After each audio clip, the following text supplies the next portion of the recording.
And that is how you start a new podcast, ladies and gentlemen. Welcome to AnthemCast. Javelins, freelancers, ladies, gentlemen, boys and girls. We are AnthemCast, and of course, it is a new show. It is a new beginning, and it's time to talk some Anthem. I am one of your hosts, Ogaz, but more importantly, when he's not killing scars.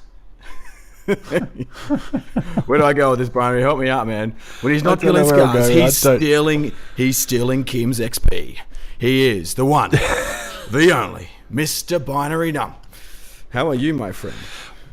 Oh my god, yeah, I'm good. That was an awesome entrance. I'm going to apologise now, though. I do sound a little bit bunged up. I seem to have, in 28-degree heat, I seem to have contracted a head cold. Like how typical white Englishman. There we go. But yeah, new cast. There we go. Oh, yeah. I'm excited for it. New community, new cast. New world to play in. New suits to stink in. Did you like that tweet I sent out about the stinking suits? I did. It did well. I did. Yeah. People like that. Of course, if you don't know what's going on, we are of course, Anthem Universe, and we set this baby up only a few days, or Binary set up the domain and a few things literally at launch of the announcement of Anthem during the EA access information in E3. Of course, you know, that's sort of transpired into something beautiful, something amazing, and we've been working hard on the Twitter sphere and of course on the Discord to create something new. We're both a little bit croaky today, so maybe forgive us, because I think next time we'll probably do something with a little bit more pomp and circumstance, I think, to our voices. But that's cool. That's okay. Brian, maybe we sort of talk a little bit about who are you? Like, why should I? Here's a point. Why should I download a podcast and listen to you talk about Anthem? Because I'm a boring Englishman. No. That's a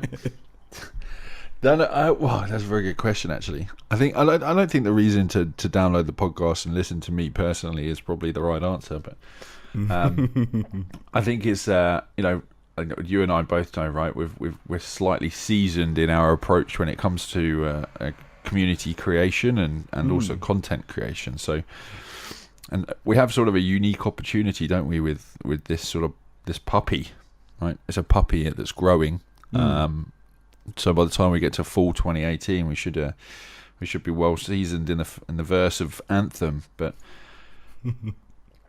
I think we jumped on this so quickly, purely because of what we can see coming. You know, we saw how Destiny played out and the type of following and the type of experiences that gamers have, whether, you know, some salty experiences, but majority are pretty good. We come from the Division community, right? And we're all sort of day one, which is where our roots are. And we wanted to extend the scope of what community meant to us to something new. And I think, you know, from the Discord that we've set up has had just under a week. You know, we're close to a couple of hundred members now. Has started to come to a little bit of fruition, actually, which has actually been quite incredible, the uptake. Shockingly incredible, actually, and the quality of people. Yeah. Right? It's not sandbaggers or anything like that. It's literally actually the quality of people that are coming into our Discord, following us on Twitter, engaging us on Twitter, and I think that there is the reason why we wanted to start something new. Yeah, it's a unique passion that you see. We've had YouTubers and streamers and content creators and writers and Discord admins and mods, all kind of sort of ping us, message us internally on Twitter, on the Discord, and it's real testament to the passion that obviously lies behind what Bioware's doing with Anthem. And we were talking about this yesterday, weren't we, Binary? It was interesting. We were talking about the mesh of community, and I think the one fascinating thing about all this is, like, you're a Bioware guy. You love Mass Effect. You really grew and loved Mass Effect from the beginning. Absolutely. And same here. Like, we both have a sincere love. Dragon Age, not so much. I've played it a little bit, the Origins and whatnot, but most of my love for Bioware stems from KOTOR. Certainly Mass Effect. Definitely KOTOR. 3 to a lesser extent, but certainly number 1 because it's pure story. Neverwinter Nights back in the old days. Oh yes, right. Yeah. And even the Old Republic. I mean, there's a lot of love for the work that they've done there. But it's funny because you meld those RPG Bioware fans, and then you add in this mix of these passionate Destiny, ex-Destiny and ex-Division, or current Destiny and current Division players. So the mashing of communities, the mashing of these different communities from Bioware, but also with the love and the passion of Destiny and Division players. I actually think, and I don't know what you think, man, I think Bioware's a little bit set back by this. I'm not sure if they're expecting this much attention and love and community to build on a game that's not coming out till the end of 2018. It's a very interesting statement. John Warner on Twitter, I don't know, like he seemed a little bit like he's passionate and excited, but almost a bit surprised. I think so. I think what they're surprised at is how much people are latching onto with so little information. Yes. I think that's the key. But I think as soon as you mention sort of the 3 things, right? Loot, level progression and customization, and open world. Yeah. And co-op. 4 things and co-op. As soon as you say those 4 things, I think and that will resonate across any console player and any PC player in today's market, right? You look at the big 3 developers. Yeah, you look at EA, you look at Activision Blizzard, and you look at Ubisoft, right? 2 of the 3 have MMO-like or MMO-style looter shooters. EA was the only one that didn't have one.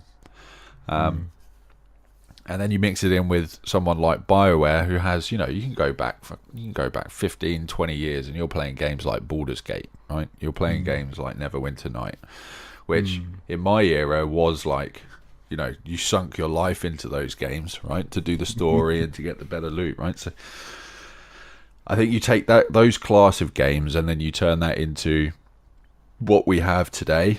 I think that's probably why everybody's jumping on it, right? There's just there's no way around that. I definitely don't think people like John Warner are expecting 10 podcasts to sprout up in 2 weeks, about 50 different major Twitter accounts that start blowing up and start doing GIFs and videos and voting and retweeting and everything. Yeah. But I think it's also this, it's the era we're in, right? Information is instant and constant. Yeah. And as we know from the Division, we look at Ubisoft and we look at Massive, Red Storm. They've evolved extremely quickly in their communication strategy over the last couple of years to be able to keep up with that constant consumption of information. So as much as we want, we've only had 8 minutes worth of gameplay from an E3 reveal. And people have just been able to just literally latch themselves like leeches onto that bit of information, like us, right? Yeah. And start hoping for something better and hoping for something good. Something better. You raise a really interesting point, though. Like, it's almost, you look at the community managers, Deej and Hamish for Destiny, and Hamish Bode and the other lads for Division, and you see how they've transitioned and grown. We've talked about this on our other casts in the past, but they've transitioned and grown into this community responsive system. I actually think that's going to be probably a big challenge for Bioware. They are traditional RPG, single player, open world focused adventures. With an exception to, of course, to the Old Republic. But that aside, this is actually a very new, not just from a mechanic point of view, from a community point of view, environment. Yeah, no, it's going to be interesting. I've tried to reach out and see if and touch base, reach out, and all those lovely American terminologies, but try and see if there is a. Did you break out of your silos? You're focusing on your customer touch points binary. just to see if there are any community managers in place or anything like that. And I don't. They're not that far ahead yet. No, I've done a big old stalking session of following all the people that have tagged themselves as working on the game, right? But we have that from a community standpoint. And a touch point from them to us. No, there hasn't been. There isn't anything yet. They've gone radio silent almost. Yeah, which is not unfair. Like, remember when we were talking just this morning on Discord, but I said there's a vertical slice up there from E3, and that there is an engine there is a game there, but in itself, it's not a fully functional operating game with all the assets and everything pulling together. It's something that's obviously a work in progress, and they probably aren't ready for anything else right now. They've spent a lot of money. Make no mistake, that vertical slice took a lot of time and money. It was beautifully timed, beautifully executed. It was, and now they're like, oh no, we've got to deal with these troves of nutters. These lunatics starting podcasts. Yeah, and there's been plenty of that. There's been plenty of feedback on the Twitter sphere, sort of saying, look, what are you going to talk about? It's an announcement, guys. And to that we say, look, I think this cast we anticipate will be periodical. We're not suspecting it's going to be something week to week. I think that would be lunacy to start with, and it would just be probably overindulgent of ourselves. But the other, I think, factor of this, as you pointed out, Binary, is our purpose. I mean, going back to that community conversation, we want to be able to drive this community conversation both at a Twitter level, but also at a podcast level. If we can talk to some of your comments that you've done through our Discord, and if you haven't done that, you can follow at Anthem Universe, click on the Discord link and join a Discord. And we've got a channel set up in there that's allocated just for these kind of things, and we'll be able to go through that for each podcast as well, to hopefully sort of talk about some of the things that you guys want to talk about. And then more importantly, have some sort of rotational conversation where maybe we pull someone from the community and we keep that seat on a sort of hot rotational basis, and really work with and give people opportunity to talk to the game, because what else, it's a long time out before launch. Let's start having conversations, and I remember this goes back, I'm sort of telling old war stories now, but when Binary and I used to we still work very closely in my day, the DZR community, and we were very passionate about the vision and of course Destiny 2 coming. But at the same time, it all started, I certainly remember when I started, I sent an email in to the Dark Zone Report, which was our flagship podcast focused on the Division. And I remember I sent that email in, and Danthrax, the effervescent Danthrax, love you, man, if you're listening, and did a lot for this community. And Danthrax read my email on the podcast, and I lost my shit. I went, oh my God, I sent an email, and there's a guy on the other side of the world reading out my email. So to me, that feeling, if we can sort of evoke that feeling that I got 2 years ago or a year and a half ago here, and with a game that's so far out that we can just shoot and talk and think and ask questions and have fun, and talk about where it's going. I think I mean, would you I'm not sure if you just agree with that, Brian, in terms of where we're going as a community? No, absolutely, man. I absolutely agree. I think we have for everybody out there that's like, oh no, you're starting a podcast this early, you're going to die out in 6 months. Believe me, we are under no illusion, right? That this is not going to be weekly. This is, monthly, or maybe even once every 3 weeks or something like that, as sort of news drops, right? But the key focus around the podcast is to incite conversation. That's what it's for. We have Discord, we have Twitter. Twitter, we're bound to 141 or 42 characters. Discord, again, you're not bound by limit, but you're bound by typing, right? So you lose the personal nuances that you get from a conversation that sparks enjoyment from conversation. And that's really what we have found from the many podcasts that I do and still currently do, and the podcast Gaz and I do, Engage. It's the conversation piece that fills an hour of your day, or an hour of your time, and makes you or inspires you to join in on a conversation on a different level. And that's really what this podcast is about. We're so early in this game. It's so early in the fact that all we've seen is 8 minutes of a freaking game. However, because of what we know that the characteristics and the possibilities of what are going to be in this game, it leads us to be able to go, oh, let's theory craft what a possible progression system is going to be. Let's sort of theory craft what, possible javelin makeups or possible javelin customization designs will be. Loot tables, right? We saw a loot drop in the main video, so we know that they're legendary, right? We usually speak to 3 or 4 tiers before you get to a legendary. How's the leveling system going to work? We've got elemental stuff in there, so there's plenty of conversations to be had at a periodic time. To elongate and to increase a gradual hype and interest train. And it really all stems from Twitter, and it stems from our Discord server. And the podcast will only be the resonator of that. Yeah, and it's you're right. You're exactly right. And hopefully we're not rambling too much, guys. But obviously you can sort of see this is what we're passionate about. So if you want to get on the community, as I said, jump in. Check us out at Anthem Universe on Twitter, and of course jump in on the Discord. You can see the link there, and you can get in there and start talking about this game. Which according to one user, which I just saw on YouTube. So it's Halo plus Titanfall plus Destiny with a dab of Warframe and a sprinkle of Crisis. That's deep, man. I'm not sure if I'd mix all those, but the first reply to that was, yeah, man, it's a new game, deal with it. People have their opinions and whatnot, and it's good to see that sort of the mixture of all these cool elements coming to fray. And Binary and I have probably talked a little bit on our DZR Engage podcast, which is a weekly gaming podcast that we do, and we talked a little bit about our impressions of Anthem. So I guess maybe we talk briefly to that, what the game is, and then what we might want to do is have a look at some of the comments from the community that we've had in terms of the game, ideas, things that they'd like to see, etc., that could be of interest to talk to.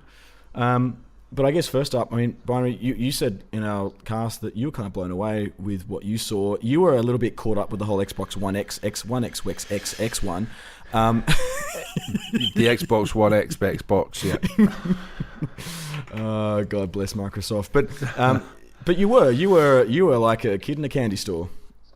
I was a little bit. Do you know what? I sit on all the platforms, right? Even Switch. So as soon as you mention 4K HDR and 60 frames a second, you've got me going already. And after that E3 trailer conference, and there was like this allusion to Anthem, I was like, "What is this? What's this? This excites me." And then it came to the Xbox reveal, and then I was like, okay, yeah, I'm pretty much sold. Being a huge Bioware fan anyway, as I talked to it earlier, Baldur's Gate, Neverwinter's Night, KOTOR, and even more so Mass Effect. Let's forget Andromeda, but you quite liked Andromeda though. I did because I did it in 25 hours. Yeah, true. I wasn't grinding it out.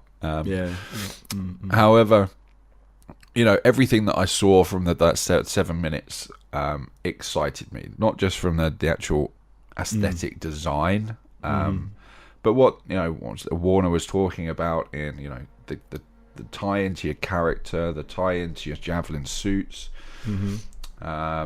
The world itself, so you got dynamic world, dynamic events, all of those things just sounded fantastic. They sounded like what the Division was missing. They sounded like what Destiny is missing, right? Especially with Destiny 2 coming up. This feels like a actual game for a next generation console. Because to be fair, we're in the Xbox One. We're 3 years into Xbox and PS4, this current generation, and we still have not had a next generation game. I just haven't seen one. And for the amount of mechanics that are coming out of this just from that gameplay video, and they're saying that's rendered straight from the Xbox One, then that's what excited me. Right? That's what got me going. You're right, and there was that sense of even the beginning of the trailer, and I know there's been hundreds of people posting our breakdown of the trailer, and keep doing that, guys. Like, don't feel like you're saturating the market. Content is content. Practice what you do. It's a good thing, and we will retweet you and love you for it. But I think one that I haven't seen people have talked to is just the opening. It's a very Middle Eastern. There's an almost what's the name of that instrument? The oud. You hear that sort of playing at the beginning. The curtains open. There's lots of Persian rugs. There's instantly something there that I just looked at it this afternoon when I was watching the video. I was like, oh, you know what? No one's mentioned that yet, but maybe they have. I've missed it. But I thought that there's this sense of this is a real dirty. I guess going back to like why we love Star Wars, the original Star Wars. It's like this gritty, real world thing. There's a market. It looks like there's some it looks like a traditional market you could have had in the 1800s. But you've got these this technology around you, these javelin suits. I really liked how it just sort of opened up with this sort of natural scenario. At the beginning, it could have been any game. And then of course, we saw it progress. We saw some of the classes revealed early on, and that's been a lot of conversation on Reddit, on Twitter, and so forth about the classes. So there were. Is it 3 binary that you've seen confirmed? Is that right? Because people talk about 4, but I think it's only 3 confirmed so far. Well, no, I think there's actually only 2 confirmed. So you've got the Ranger and you've got the Colossus, which is effectively like your Titan. You're right. You had me really when it looked like the ground and pound entrance of the Titan. I was sort of slightly sold there in the Iron Man red. That had to be placement. So I think what I'm liking about this and what's different is, and they haven't alluded to it more, but as a character, you are a freelancer, but it seems like that all your skills and your capabilities actually doesn't come from you as a character. It comes from your suit. So your progression and it looks like your progression and your skill enhancements and the way that you play is all determined by the type of exosuit or javelin that you're wearing. And you can have an array of different types with different combinations. And I think that's where the slightly interesting thing is, because it allows you to then change your play styles, which I think in a world where we try and consume as much as possible, that's cool, right? I'm interested in the mechanic. Do we have wristbands on our arm like Tony Stark and they come to us? Or do we have to go back to Fortasis every time? I'm hoping for the former, because that would be cool. When you say in a world there, I got that, that movie cinema voice, like, in a world. In a world. Where Kim steals all your XP. And Paul is a Colossus. They obviously, people have mentioned that as well. The funny part aside of that is we've had the Colossus, who was Paul, and being the tanky build that you mentioned a moment ago.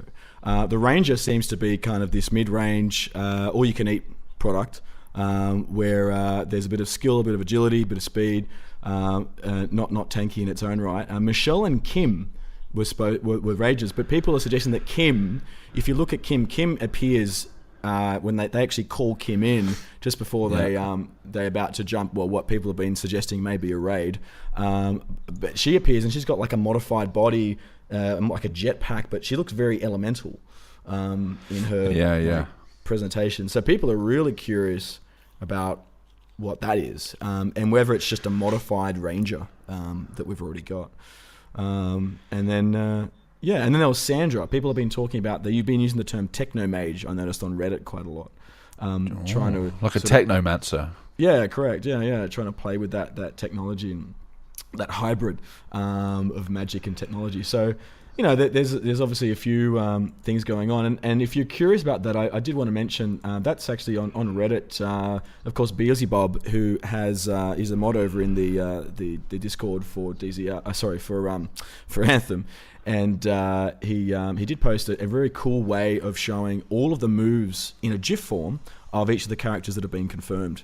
And I really like that. It's like a real quick way of just reminding you the things that you're really excited about in the trailer. Okay, nice. Everyone loves a good GIF, so everybody loves a good GIF. That's a conversation for another day. We won't have that one right here. But of course, the names, they were like Paul, Michelle, There was no binary nums there. Oh, no, there was no binary num. Or XX Scott 63 XX. Where's Bong Ripper 69, right? Where's Knob Boy 4582? Where's XX Donkey XX1X? Where are those characters? But so that they took a conservative approach. We love that about E3. Oh yeah, but they've become memeable, right? I think Kim is now a meme. Yes, Paul is now a meme. It's just so funny. Like, developers always go that route of not like a, ultra PG in terms of their names, or not try to pigeonhole or stereotype different gamers by their names. It's quite funny. But, and to be fair, they weren't very forced. Like, I remember, if you remember the Division demo, when was it? Geez, probably 2-3 E3s ago. They did a demo of that, and they had... Yeah, 2014. They had some really hardcore, if you've ever listened to Stone Mountain 64, for example, a bit like that, very hardcore military language. It was a bit cringy because we just didn't feel that was natural. And whilst people have said that they felt a bit of cringe here, I actually think that it was very cleverly done. Loot. We'll leave that for Kim. He needs the XP. These are all little, very, very smart things, I think, placed just perfectly for people like ourselves. The Division-y it was Destiny situational. People. Yeah, absolutely. Yeah. It was very good. It wasn't forced. It wasn't constant, right? Yeah, you go back to even Ghost Recon Wildlands when they did their trailer. It was incredibly awkward to listen to, but no, it was. Yeah, I think the whole over-voicing thing was done quite well. It was. It wasn't forced. I quite like it. So I guess from an overview, as before we start to look at some of the comments that we've seen in the community, I guess that idea that for us it seems to be like a marriage. And we did put a Twitter vote up on this, got nearly 1,000 votes. Nearly 1,000 votes, which is interesting, and it gave us a breakdown. And we threw out, what are some of the things that you're most excited for? What are you looking for in Anthem? And the top two of the four responses, the top two were the open world and the Bioware story. And Loot was, of course, a very, very close third. And then most people replied with, I want all of them. Is there an all button? So, do you think, is this exciting for you and us? I think we're both kind of a little bit giddy with joy because it's like this marriage potentially of the Bioware story tradition with the looter desire that we have in us. Yeah, absolutely. I think that's why everybody is resonating to it, right? Because BioWare, they're known for their incredible stories, and the fulfilling game moments, right? You can go and play the game for 5 minutes and have an enjoyable moment, or you can go play it for an hour and have 100 enjoyable moments. And one moment you will remember for the rest of your gaming life, right? That they're good for those experiences. True. Tie that into an open world. And then tie that into a looter shooter, which, let's face it, is the craze now. That is what everybody wants. They want these live, persistent games as a service now, right? I think that's why everybody is so hyped for it. I think that's why these communities like ours are going to stem and are going to keep growing, I think. Providing they keep more information coming, Bioware. Employ a community manager. Nudge, nudge, wink, wink.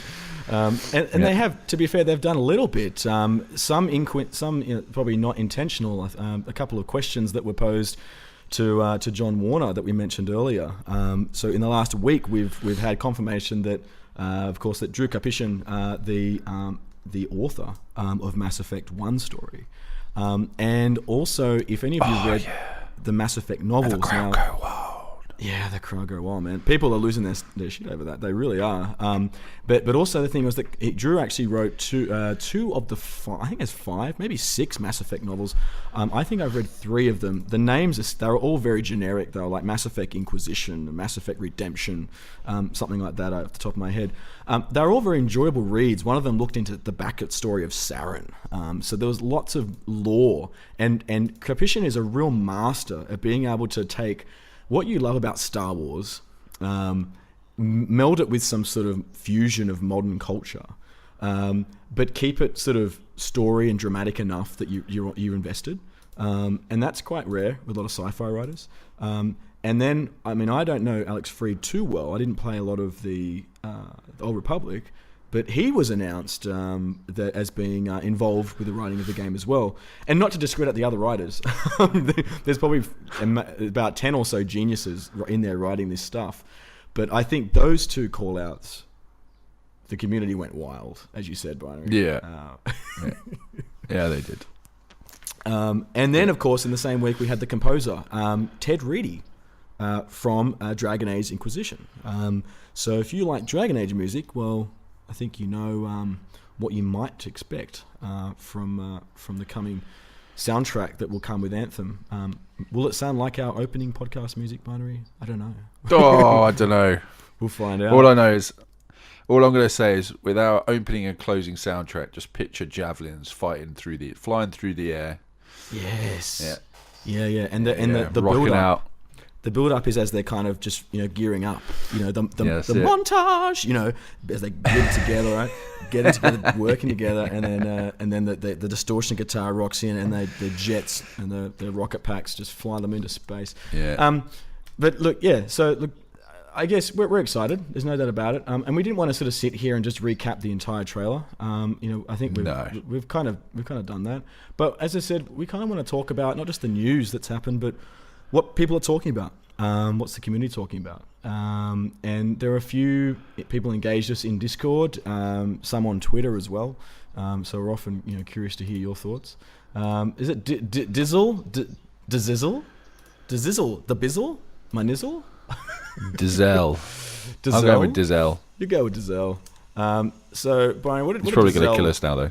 Yeah, he's going to kill us now. Sorry, Dizzell, I love you, man. He's in our Discord, though. You can go have a chat to Dizzell right now. He's online. I'm looking at him. Hey, Dizzell. But what did he say, Brian?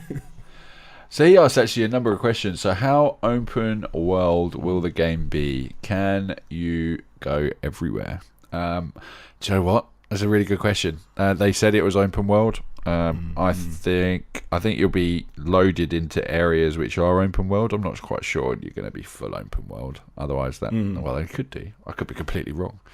I think, but the problem they've got is once you add you're making the game, Binary. Tell us now, please. Yeah. I think once you add it, and from experience, the mode of transport of flying, open world becomes a very small place. So seeing that obviously we are in these flying javelin suits, I'm going to be very intrigued as to how expansive or how they are going to design the world, that even though you can fly from Fort Tarsis over the wall into your combat area, what that transition is going to be like. So I think that there is going to be a challenge for them. I know we saw a video, but that video is them flying for about 5 seconds, right? They literally dived off the wall. So how that's going to work and what that's going to look like, I think we need to curb our expectations slightly until we see more. Yeah, and that word verticality is being talked about, isn't it? People are sort of drawing a lot of the comparisons to, to the format and the layout of Destiny in terms of classes and so forth. And then people say, well, add verticality to that, and how does that play, as you say? Particularly with that demo, it's easy to see that there's, they say it's open path, and you can see that they're approaching it in an open path. They dive underwater and so forth. But there is a path that's being followed, if you noticed. So again, it's all conjecture, isn't it? We don't know. We're obviously not making the game. We'd like to be making the game. That'd be pretty exciting. But I suspect there's going to be some sort of controlled open environment. So there are limitations and boundaries set within that scenario. I can't, otherwise, as you say, with the verticality, it that just adds the amount of world they have to build it's too much, right? It's massive. So that poses a problem. Good question though. Will you have the option to have your own base? I don't think so. I think Fort Tarsis is a social hub. Social hub? I'm going with a social hub. I don't think it will be I'm hoping it's a social hub. Otherwise, Fortassis consider that your own little box dwelling. Yeah. But I'm assuming it'll be social hub based, I think. I was thinking of, for the Division players out there, I was thinking a bit like a safe house. Like a boo. Yeah, like I was thinking that, because if you look, I mean, there's some great videos out there. I can't remember all those creator names, my apologies, but where they've pinpointed the logo for Fort Tarsus. It's a very specific blue flag with a white logo on it. And it's emblazoned in where the javelins are positioned, and it's on the shoulders of some of the security force that is in Fort Tarsus that you can see. They look kind of like generic javelins, like grey. So I'm thinking, is this like a home base, like Fort Tarsus, like a safe house, and there's other safe houses around that you can access, and yeah, okay, I like that. So you're meeting like that. Other people in maybe you spawn when you start up, you spawn in a random fort, and your journey starts from there. I don't know.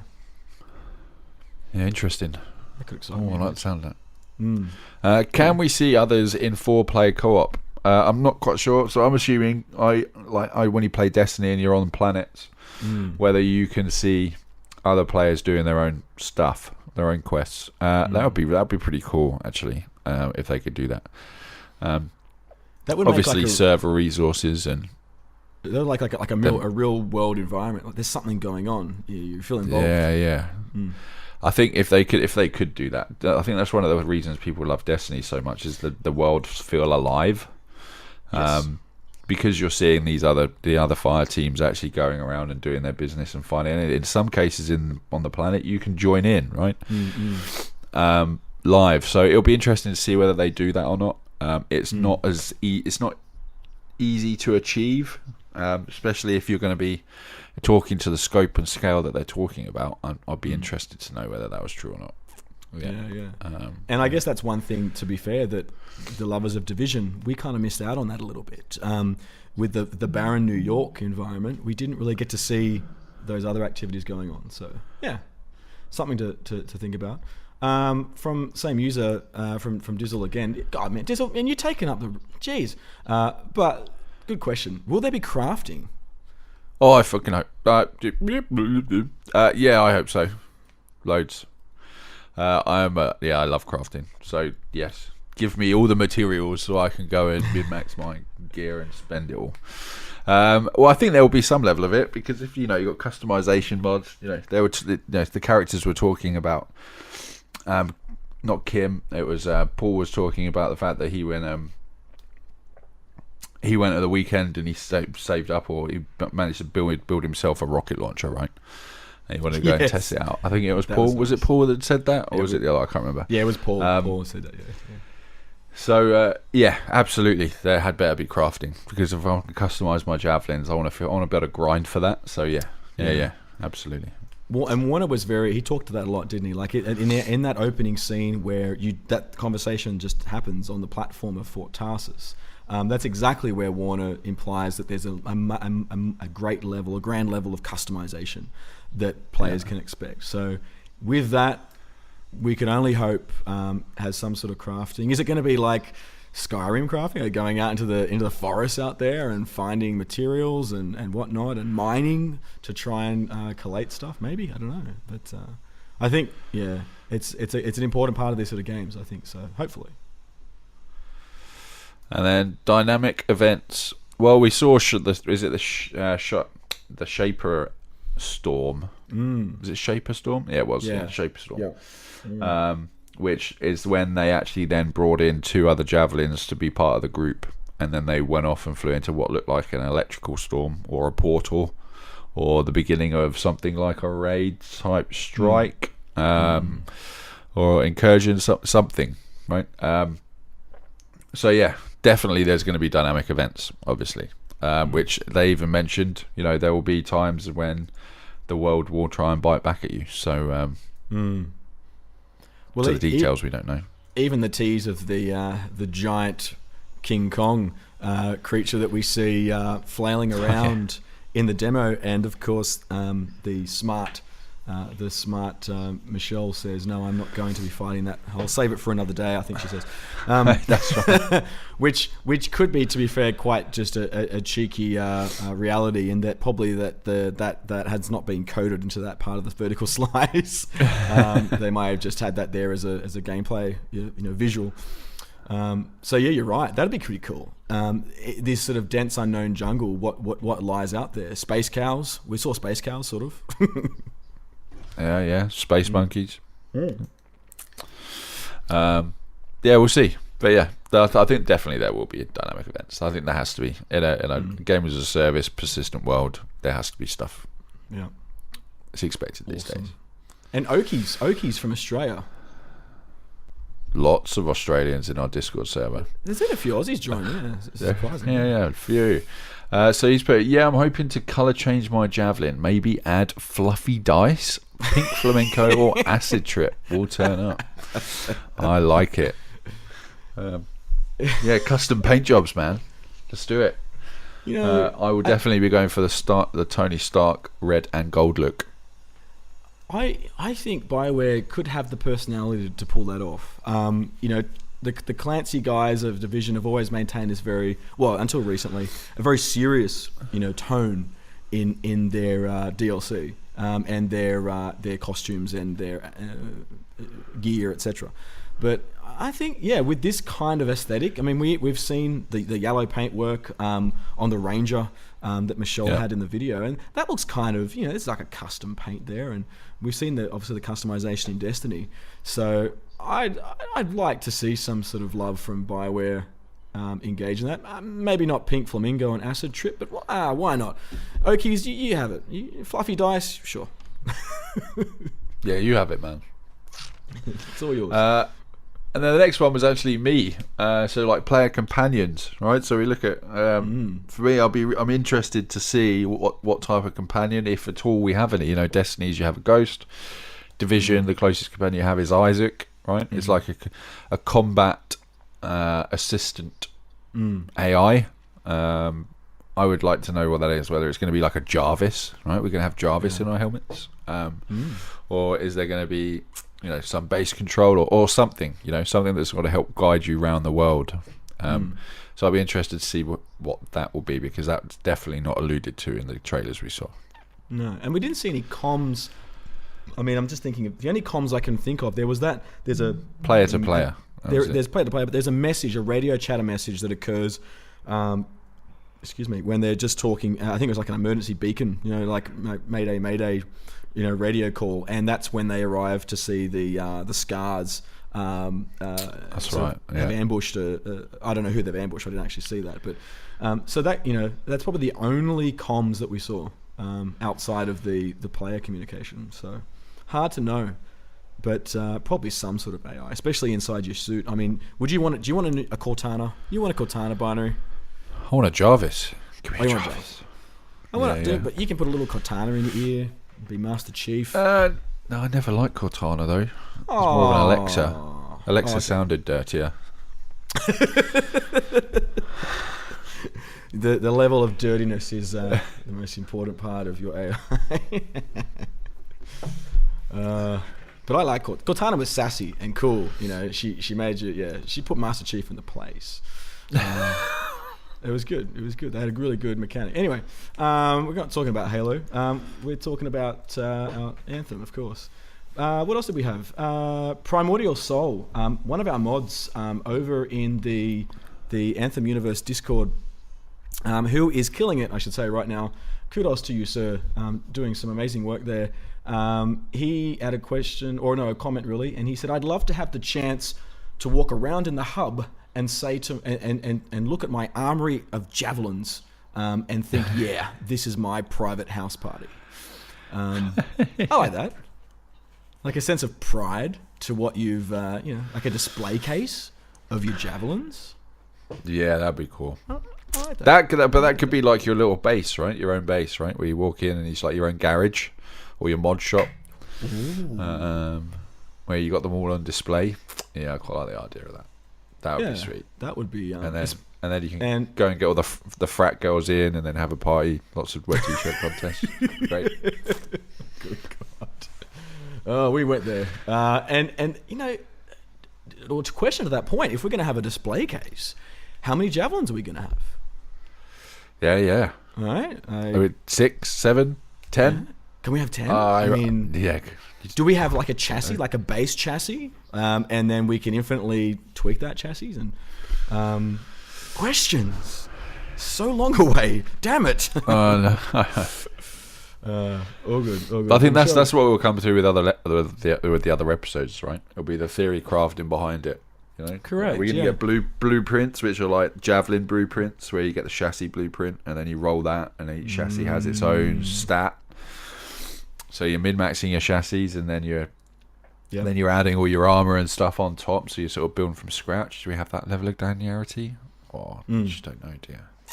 Yeah, if you're someone who's pretty into theory crafting, and you want to have a chat to that, as I said, jump in the Discord, have a chat to us. Maybe we can get you on the cast, and we can talk about some of those things. It's certainly good to share the stories. Primordial Soul also, the same character, Primordial Soul also said, I'm wondering what sort of community engagement the developers will have with us and what we will have with each other. Very pointed, quite timely, considering what we're doing right now. Yeah, absolutely. So with each other, we're doing it, right? We're talking on Discord, and we're building something from scratch. It would be nice to see and understand, and I think this is going to be BioWare's biggest lesson, is how they are going to engage with the community, and hopefully they don't leave it up to their marketing and PR people only. Hopefully they do employ a community manager. They do employ one for each region. Go and have a look at Destiny. Go and have a look at the Division. Talk to people like Hamish Bode, Matt Scotcher, or Deej, who actually do work in the community. And there's also this Rebecca. I can't remember her name, from Warframe. Yes. They're doing incredible stuff in terms of community involvement. And if you can take anything and go and talk to those guys and learn and evolve your community structure around that, then and start that now, right? Not at launch. Start that now. Or even talk to us. Yeah. Or even talk to us. Yeah. But and there's I was going to say and there's communities that as you said built up. Anthem Universe is there. We've got Anthem Game Hub. Big shout out to Rixalat and Matt. You guys are killing it. And you've got Anthem Whispers. There's Anthem Game News. So there's a whole bunch of networks that have really sprung up to support the process. But as you say, it's going to be it's a tough game for them to get in on. But I might just throw, if I may, just sort of, I guess, caution to the wind. Just bear that in mind. Like if you're following them on Twitter, or they follow you on Twitter, or you see them in a Discord, don't harass them. They've got enough on their plate. They're building a game. Talk to admins, talk to mods if you can. If you're in an area where you come across them, be cute, be polite.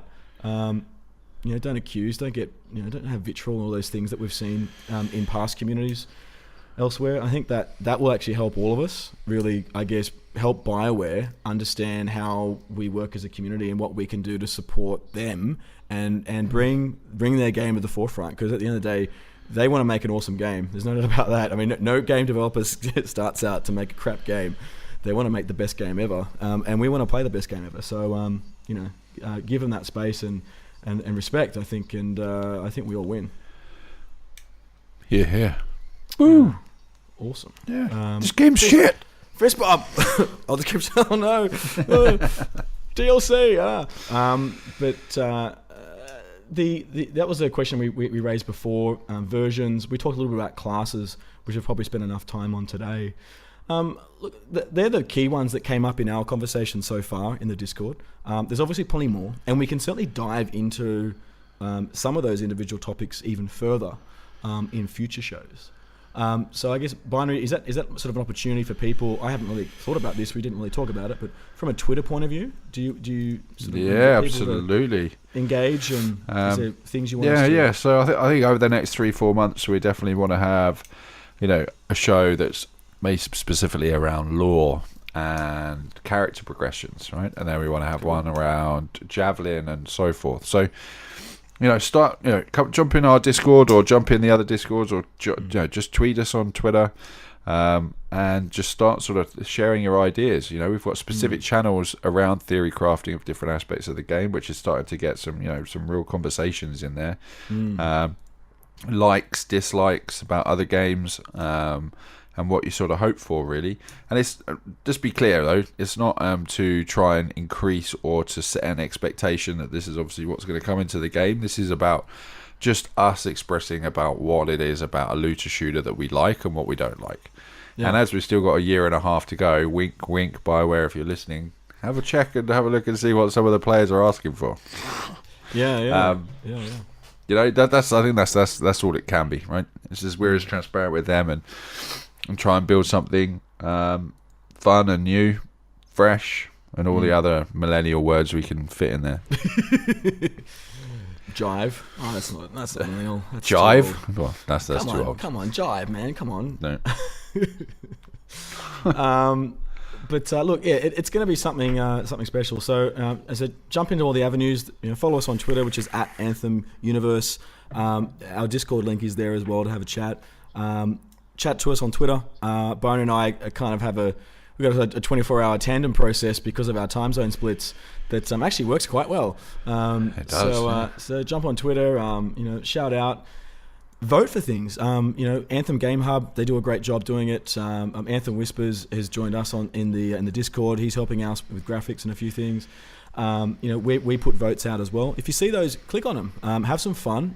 It's a chance for us to have a play. And sure, it's a bit innocent right now, but you never know. There might be some really interesting data that Bioware can pull from that. And we're no doubt pushing and helping with some of that data and delivering it to the people, hopefully, that it might be useful for.